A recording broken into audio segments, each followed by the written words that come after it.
Hello viewers, time for another video blog today. It's been very quiet on the channel for the last week. I've been working a lot behind the scenes on a new VVV website which is going to launch in the next week or so, which I'll be advertising to a few of you guys very soon, as well as lots of other sort of sponsorship options we're trying to get so that we can really take this content and do a lot more with it in terms of sort of PC gaming and visiting racetracks and events and everything else, and getting more sort of community events involved in the future potentially as well. So what have I been doing? Well, let's just take a look. So first, obviously, I'm going to be coming back to you guys on the new Formula 1 cars. That's something I haven't done so far this year. I'm putting together a preview, if you like, before the season, rather than lots of little previews, just the one. Something else I've received, that's my old racing chair that's served me well through my 380 videos to this point. Many hours of driving taken place in that play seat, but it's gone now. It's gone. That was my last look at it, and here is the new RS Evo seat, which we've seen all over the place recently, and I'll be reviewing this seat. You can see it's very tidy there with the Fanatic CSR Elite. Nice and comfortable. Pedals fit on well. Proper review coming with all the sort of adjustments and adjustability of the device itself.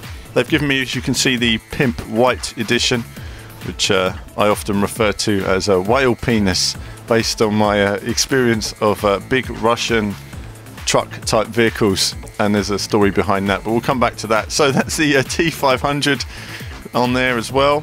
Absolutely fantastic. And with the T500 on there, I made a start on iRacing this week, so you're going to be seeing regular iRacing coverage.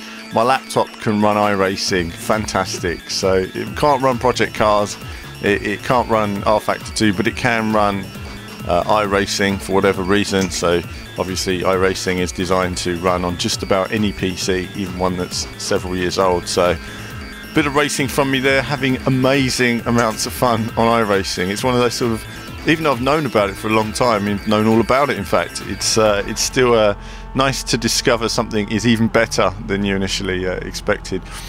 And what really inspired me for iRacing eventually, of course, was, besides chatting to the guys from iRacing and seeing it at Autosport International recently, was this video you see here. This is a video chat from Peter from the iRacing forums. Put this together recently, and he kindly gave me permission to show this to you guys on the channel.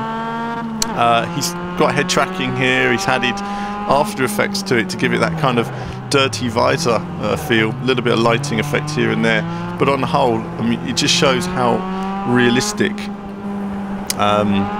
iRacing really is. I mean, it's a fantastic looking game, and you know, just the movement of the cars, the body language, the way they move on their tires, you know, really is very natural. Though that doesn't mean that it doesn't take a lot of getting used to. You still need to find the grip in every corner, and when I start my iRacing blogs official, I'll be explaining every aspect of what I'm learning when I have my races. Massive spin out in front of him there. It's nice to avoid something like that. It's a good feeling as well when you're not involved in it. You're like, yes, clear space, I can relax now and get into the scheme of things. Now, these races are normally about 25 laps, so you really want to get that nice bit of clear air where you can just start doing your time trialing now. And turn one, lovely. He's got a bit wide there. I tend to have a tighter line. You can stamp on the power out of turn one. And then here there's a nasty bump there. You want to go wide in the first bit and then tighten it in the second bit. So he's made a little mistake there. He's let a couple of cars through. That's always a horrible feeling. On my first ever race on iRacing, I had a spin, or half a spin, let a couple of cars through, had to re-overtake them again. But again, that first few races, I think, is a journey of discovery of how it handles. I'm not somebody who could be bothered with too much time trialing and practicing. I had to just jump in, see what it's about with real players. There's drama and there's always controversy. You know, there's occasionally a little bit of, well, Lewis Hamilton moments, shall we say. Going around that final corner, a bit wide around there. You really want to get it nice and early, and then you can get comfortably on the power.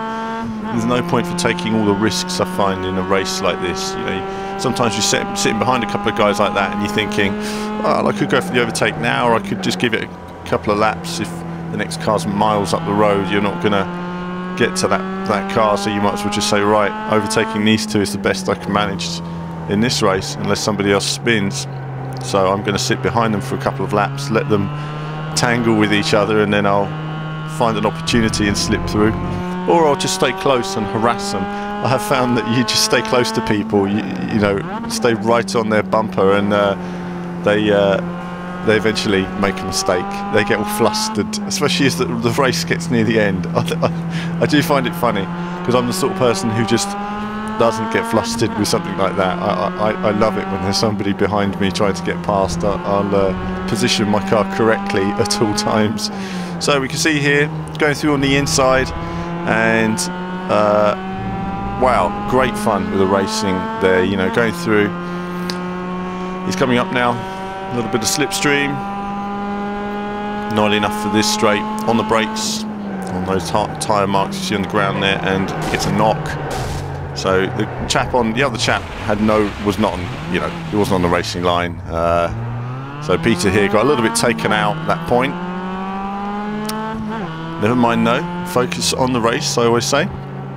And of course this video is going to end in a moment, which is a shame, but certainly I hope you've enjoyed the visual look of it, and yeah, just what it brings to iRacing. And of course when you've got a triple screen display, wow, amazing. I'll have to wear a helmet when I play iRacing, just to give it that added realism that it demands. It doesn't just require it, demands it. So viewers, that's it from me. There's going to be more to come in the next sort of week or so. We're going to have lots more iRacing, lots more project cars. The Forza tuning guide is in process, and Ross is working on that, and working on other racing games for the future as well, so that we can have regular weekly content for you guys all year round on all of your favourite racing titles. So lots and lots to come on those titles in the future. But that's it from me for now. There will be a look at some of the project card screenshots, a set of Corsa screenshots as well in the coming days, plus a catch up on other news and trailers that have been about over the past week. But that's it from me for now, viewers. As ever, more soon.